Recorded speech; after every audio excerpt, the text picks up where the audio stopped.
Hello everyone, and welcome to the garden. So this video is about this plant, Phyllostachys vivax aureocolis. So it is a Phyllostachys, which means it's a runner, and it is running. It's doing what Phyllostachys do. I've got about 5 Phyllostachys in the garden. There's a lot of bamboos in this garden, only 5 Phyllostachys. There's a nigra, Phyllostachys bambozoides castellonis, which we'll take a look at in a bit because it's very similar to this.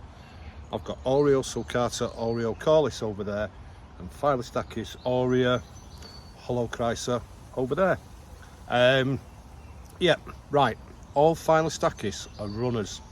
Aurea and nigra tend to be quite well behaved, but ultimately they're runners. So if you're going to plant a Phyllostachys, you've either got to have enough room to let it do its own thing, or you put a barrier in of some description. Now, my head's really red. I went stand-up paddleboarding on Saturday, and it was very sunny. So, Phyllostachys aureosulcata, one of the, how can I put it, commonly seen in your local garden centre or nursery bamboos. It's probably one of the worst of the lot for running. And I know Bamboo UK, Facebook group that I run, there's been a few posts in there recently with people with that plant, and it's gone berserk. And that's what it'll do, because it is a Phyllostachys and it is a runner. So yeah, this is on, I can't remember, it's year 4 or year 5, this plant. It did well last year, and I'm hoping it's going to do well this year. But how well it does depends on how well you feed it once culms have come up, because it's growing rhizome then, and that's when you want to get a bit of feed in there. You don't want to just want to feed it at the start of the year and forget about it. You've got to keep piling it on, because that's what I do with this. Chuck all sorts on it, grass cuttings, manure, everything, and it just eats it, it disappears. There's quite a bit of manure on it at the moment, but I need a bit more in here as well. I need to do a bit of weeding. But yeah, let's take a look at this plant. This is my vivax. It looks absolutely amazing. The colour on the culms. And get the phone in there. Looks great. Some really nice green striping. I do know vivax huamvenzu in this spot, but this is far better at this end of the garden because it really stands out from the house. So yeah, it's in its own bed, about 3.5 metres wide, 2.5 metres deep. In the past, when the plant was small, I did plant sweet corn and other things around the back, and there's Miscanthus giganteus there. And on this corner there's Trachycarpus tachyle, which is really slow growing. Waggy there in the next bed. Yeah, I don't think I'm gonna get much in this bed with it this year though, because it is running, which is what they do. So you can see there, rhizome. There is one here in front of me. Yeah, there's a few more. They're getting quite far away from the plant now as well, from the main plant anyway. There's one there, and you can see where that is. There is one, if I can zoom in, over there in the Miscanthus. Whoops, I fell over then. And there's a couple at the back there. So yeah, it's doing what Phyllostachys do. She's run. Now I'll keep an eye on it this year, see what it looks like when all these culms emerge.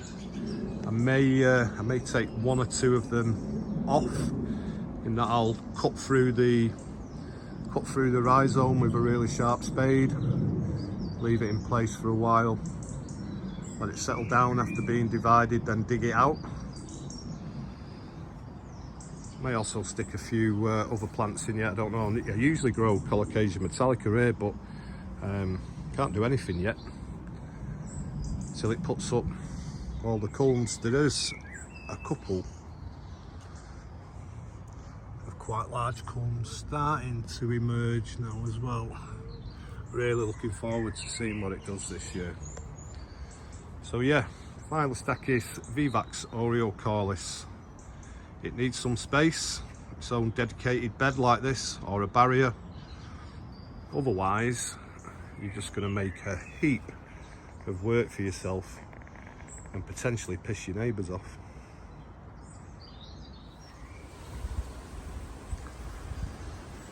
So beyond Tetrapanax is Phyllostachys bambozoides castellonis.